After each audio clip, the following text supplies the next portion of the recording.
Afsan TV सबसे पहले सबसे तेज हमारे चैनल को सब्सक्राइब करें। पंडित दीनदयाल उपाध्याय जी हमारे बीच दादा गंगवार जी से अनुरोध करूंगा कि कैरी सिंह गंगवार जी का भी माल्यार्पण कर स्वागत करें। मध्य प्रदेश श्री विनोद गुप्ता जी का भी माल्यार्पण कर करना पड़ा। इसके पीछे आप लोगों की मंशा थी। आप जो कार्यकर्ता के रूप में यहाँ बैठे हैं, इन्होंने आप सबने जो मुझसे कहा कि भाई सभी लोग अपने अपने सम्मेलन कर रहे हैं, तो हम लोग क्या करें, हमारा सम्मेलन कब होगा, हम किसके पास जाएं। तो हमने आप लोगों को विश्वास को हासिल करने के लिए आप लोगों के सहयोग को दृष्टिगत रखते हुए इस सम्मेलन का आयोजन किया, जिसको नाम दिया हमने भारतीय जनता पार्टी विजय संकल्प महासम्मेलन। जिस तरीके से मेरे पिता विधायक 2017 में जब आपने बनाया और इस क्षेत्र की जनता के ध्यान रखते हुए अपने कामों को करना शुरू किया, तो आपको ये विदित है, ये आपको भलीभांति मालूम है कि क्षेत्र का चौमुखी विकास करने में उन्होंने कोई कोर कसर नहीं छोड़ी। ये हमारा दुर्भाग्य है कि 2 साल कोरोना के चक्कर में सारे विकास कार्य ठप हो गए और इस कोरोना में मेरे परम आदरणीय पिता इस दुनिया को भी छोड़कर चले गए। आज हमारे बाबा कह रहे थे कि उनका नाम जैसा था कि घर घर में पूजा जाता था, तो मैं बड़ा भावुक हो गया। हालांकि राजनीति में भावुकता का कोई रोल नहीं होता, कोई अंश नहीं होता, लेकिन पिता तो पिता होता है, उसको खोने का गम।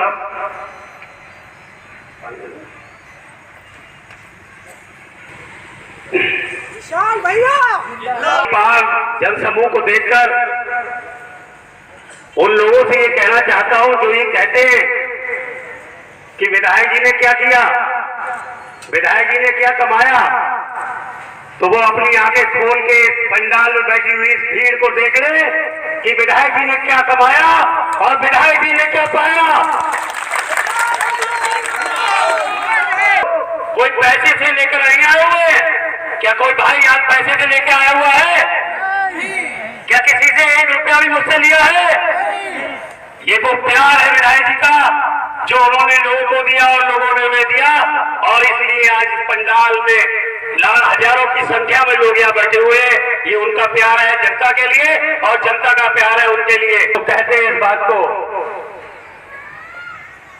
मेरे पिता स्वर्गवास अलग हटते नंबर 1 बनाने की जो सपना देखा था, उस सपने को पूरा करते करते वो अचानक हम सबको छोड़कर चले गए। मेरा परिवार और मैं, लेकिन जब क्षेत्र के लोग जो हमारे परिवार से स्नेह करते थे, प्रेम करते थे, वो बुजुर्गवार जब मेरे घर आए और उन्होंने हमें ढाढ़स बनाने का काम किया और मुझसे कहा कि बेटा तुम्हारे पिता तुम्हारे पीछे वो चीज छोड़ गए जिसका तुम्हें घर बैठ के अनुमान नहीं लग सकता, उसके लिए तुम उस जनता के बीच में जाना पड़ेगा। फिर जनता के बीच में सदैव वो प्रेम और स्नेह के साथ रहा करते थे। मुझे उनकी बात समझ में आई, मैंने क्षेत्र में जाना शुरू किया और जब क्षेत्र में मैं निकला तो मैं पहले दिन जब गया तो मैं लौट के मम्मी से आकर बोला, मैंने कही मम्मी पापा तो क्षेत्र में वो सब कुछ छोड़ गए हैं कि आज हम अनाथ होते हुए भी अनाथ महसूस नहीं कर पाएंगे। इतना आशीर्वाद इन लोगों का हमारे सर पर रहेगा।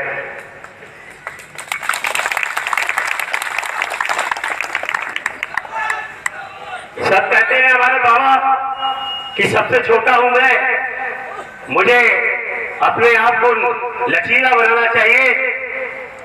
तो मैं जितने 5-6 महीने से आप लोगों के बीच में आ रहा हूं, मैं तो अपने व्यवहार से ही आप लोगों के दिल को जीतना चाहता हूं। माना कि मेरे पिता ने इस क्षेत्र के विकास के लिए अनेकों कार्य किए, वो तो अपनी जगह है ही, लेकिन मैं आप लोगों का दिल अपने व्यवहार से जीतना चाहता हूँ। आप लोगों के साथ कोई धोखाधड़ी करके नहीं जीतना चाहता कि अभी प्यार मोहब्बत कर लूं, आपका वोट पा लूं और उसके बाद अपने लखनऊ बैठूं या अपने घर बैठूं और आप लोगों से मिलूं ना। मैं तो ये जीवन आपको समर्पित कर दिया। जब तक मेरी सांस में सांस है, आपका सुख मेरा सुख, आपका दुख मेरा दुख, आपका परिवार मेरा परिवार, मेरा परिवार आपका परिवार। परिवारों, आप जैसे लिए मेरे लिए निर्णय लोगे, मेरे सर माथे हो लूंगा। अपनी तरफ से आपको कोई भी फैसला आपके ऊपर थोपने का काम नहीं करूंगा।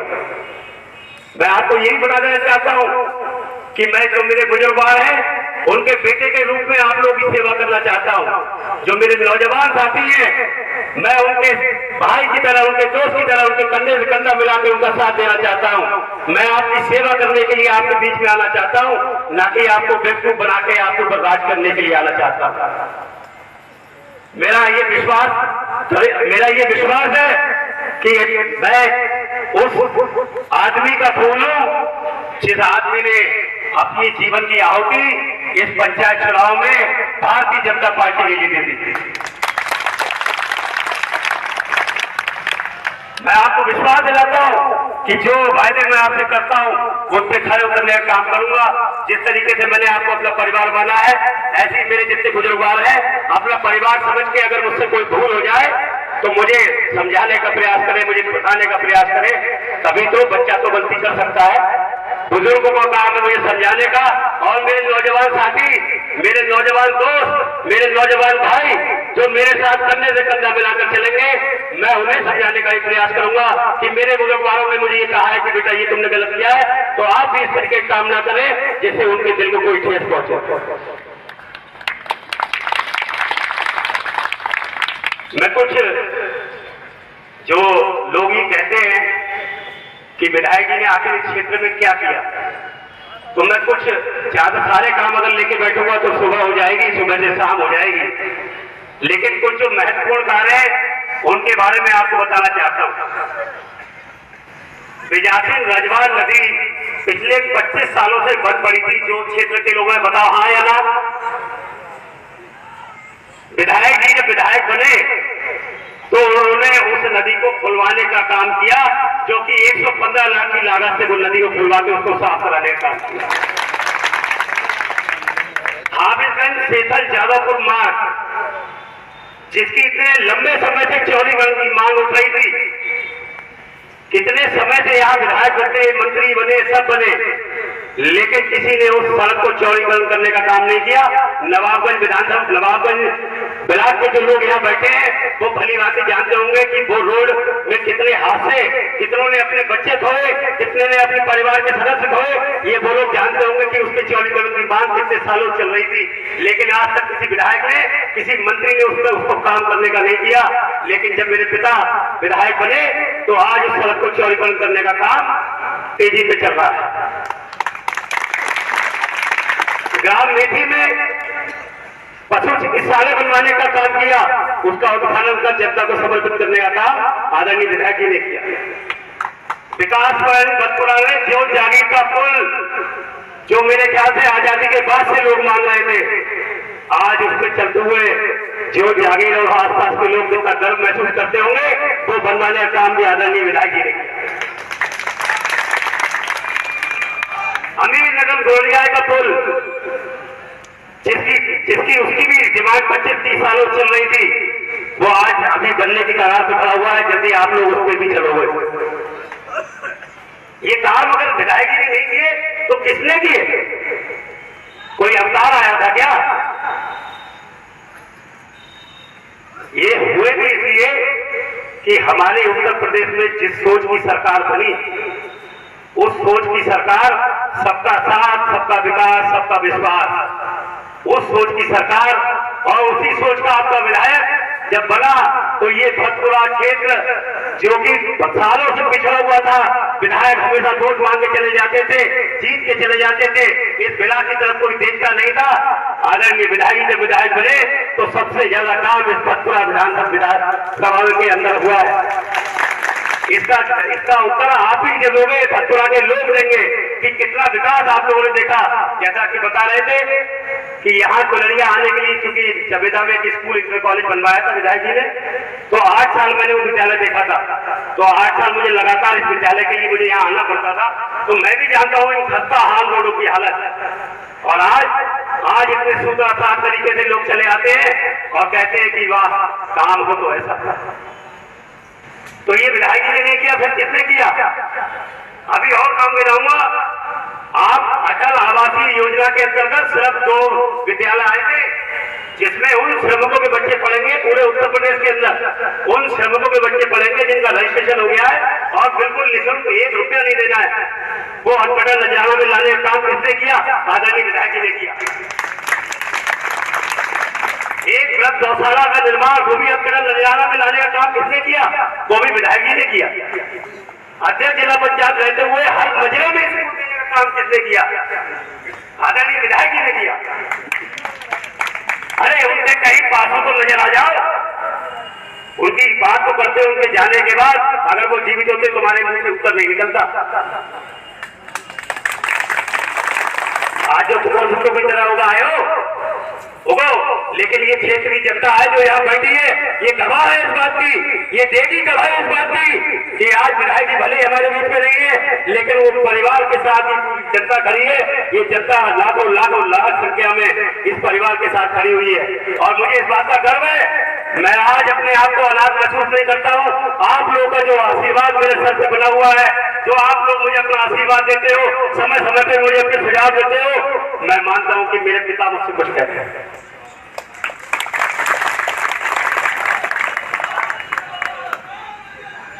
मैं फिर भी इस मंच के माध्यम से आपसे कहना चाहता हूं कि भारतीय जनता पार्टी जिसे भी यहां से टिकट दे, हमारा प्रत्याशी कमल का फूल है। वो जिसे भी टिकट देगी हम उसे दिल जान से चुनाव लड़ाएंगे और मैं भारतीय जनता पार्टी का सत्ता सिपाही, मैं उसे दिल जान से चुनाव लड़ाऊंगा, चाहे कोई लड़ाई या न लड़ाए। Bharatiya Janata party, Bharatiya Janata party. इस आशा और विश्वास के साथ कि 2022 में उत्तर प्रदेश में एक बार फिर आदरणीय योगी जी की सरकार, भारतीय जनता पार्टी सरकार बनाने का काम इस नवाबगंज जनता करेगी और भारतीय जनता पार्टी का विधायक बनाने का काम ये भारतीय जनता पार्टी की ये जो लोग बैठे हैं ये सब करेंगे। तभी 2022 के बाद ये समझ लीजिए कि 2024 का रास्ता खुलेगा।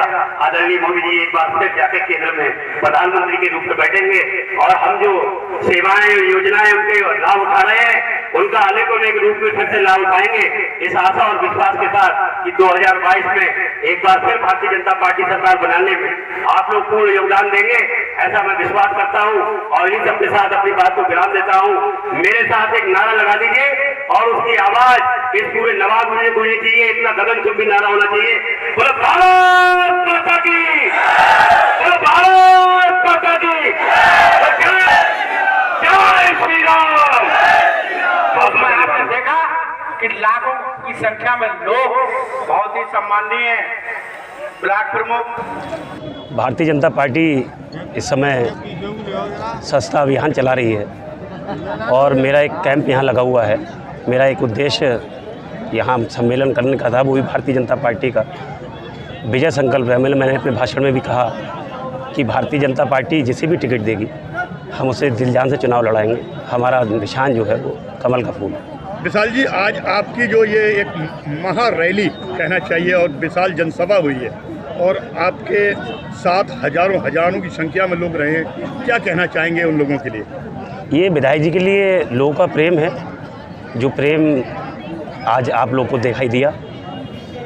बाकी विधायक जी ने जो लोगों के साथ अपने व्यवहार बनाए, जो संबंध बनाए, आज ये उसका आपको एक नज़ारा देखने को मिला। विशाल जी, आपने अभी स्वर्गीय विधायक केशव सिंह गंगवार जी के जो विकास कार्य गिनवाए, क्या वजह थी? इससे पहले नवाबगंज का रोड था, मेथी से कोयलड़िया भुआ तक चौरीगांव पुलों की बात कही, इससे पहले ये विकास कार्य नहीं हुए, जबकि सपा से ये 5 बार भगवत शरण गंगवार विधायक रहे, क्या वजह रही? देखिए, जैसी सोच होती है वैसी काम होता है। ऐसी सोच की सरकार जब उत्तर प्रदेश के अंदर आई, सबका साथ, सबका विकास, सबका विश्वास और सभी का साथ, जब ऐसी सरकार बीच में आई और इसी सोच का विधायक जब यहाँ बना तो उसी हिसाब से यहाँ काम हुआ। और भतपुरा ब्लॉक तो वास्तव में बहुत पिछड़ा हुआ था, लेकिन विधायक जी के कार्यशैली से जब ये भतपुरा ब्लॉक का चौमुखी विकास होना शुरू हो गया था, लेकिन कोरोना काल की इस कठिन परिस्थिति में वो हमें इस दुनिया से छोड़कर चले गए और उनके वो विकास कार्य रोके रह गए। उन्हीं को पूरा करने के लिए मैं राजनीति के क्षेत्र में आया हूँ। आज आपने अपने भाषण के दौरान, उद्बोधन के दौरान हमने देखा कई बार आप भावुक हो गए, अपने परिवार, अपने पिताजी को याद करते हुए। किस तरह से विधायक जी के जाने के बाद आपने अपने आप को संभाला है, अपने परिवार को संभाला है? हम सब ने एक दूसरे को संभाला है। मेरी माँ ने मुझे संभाला, मैंने अपनी पत्नी को संभाला और इन दोनों ने मिलकर मुझे संभाला। इसमें मेरी बहनों का ही बड़ा योगदान है और साथ में ये जो क्षेत्र की जनता है इसका बहुत बड़ा योगदान है कि इनका साथ और इनका आशीर्वाद इतना रहा कि मैं उस कमी को महसूस तो करता हूँ, लेकिन एक बार को उतना ज़्यादा महसूस करने से बच जाता हूँ। जिस तरह विधायक जी जो है पिछले चुनाव में भारी बहुमत से विजयी हुए थे, तो क्या कहना चाहेंगे, वो बहुमत आपको मिलेगा? मैं तो ये जानता हूँ कि अगर भारतीय जनता पार्टी मुझे अपने प्रत्याशी के रूप में यहाँ चुनाव लड़ाती है तो निश्चित तौर पे आज आपने जो ये भीड़ देखी है, ये भीड़ स्वतः ही लाई हुई है। इसे कोई पैसा देकर या कोई लालच देकर इसको नहीं बुलाया गया है और इस भीड़ को देखकर आप एहसास कर सकते हैं कि भारतीय जनता पार्टी यहाँ कितने बहुमत से चुनाव जीत सकती है। विशाल जी, जिस ढंग से स्वर्गीय विधायक जी केशव सिंह गंगवार जी ने इस विधानसभा में कहना चाहिए विकास की लहर बहा दी, गंगा बहाई है, आपके आगे एक बहुत बड़ी लकीर खींची है। आपका प्रयास होगा उसको छूने का अगर टिकट मिलता है, विधायक बनते हैं? देखिए, किसी लकीर से बड़ी लकीर अगर खींचनी है तो उसको मिटाया नहीं जाता, उसके आगे एक लकीर खींची जाती है और मैं अपना प्रयास करूँगा। अभी समय भी काफ़ी है मेरे पास और उस प्रयास में मैं कहाँ तक सफल होता हूँ ये तो आने वाला समय बताएगा। आपके एक बार जितने भी सहयोगी आपके स्वर्गीय विधायक जी के समर्थक कह लें या भाजपा के कार्यकर्ता कह लें जो इस सभा में मौजूद हैं, उनके लिए क्या पैगाम देना चाहिए? मैं उनके लिए पैगाम दूंगा। मैंने बताया अपने मंच के माध्यम से, मैंने कहा था कि अब आप मेरा परिवार हो, मैं आपका परिवार हूँ। आपके सुख में मैं साथी हूँ, आपके दुख में मैं साथी हूँ, मेरे सुख में आप साथी हो, मेरे दुख में आप साथी हो और हम दोनों अब एक दूसरे के परिवार के रूप में मैं आपकी सेवा करूँगा। यही मैं संदेश देना चाहता हूँ। विशाल जी, हमने कई सभाएं देखी यहाँ पर, जिस तरह से लोग धर्म जाति को लेकर बात करते हैं, आपने जो भाषण दिया था उसमें धर्म और जाति की कोई बात नहीं कही, इससे क्या संदेश? नहीं, देखिए ऐसा है, हमारी पार्टी धर्म और जाति देखकर काम नहीं करती है। अगर जितनी भी कल्याणकारी योजनाएं चली तो वो सभी के लिए थी, ना कि हिंदू के लिए थी, ना मुस्लिम के लिए थी। सभी को समान रूप से उनका लाभ मिला और हर वर्ग का व्यक्ति उनको लाभान्वित हुआ है। इसलिए मैं इन सब बातों को नहीं करता हूँ।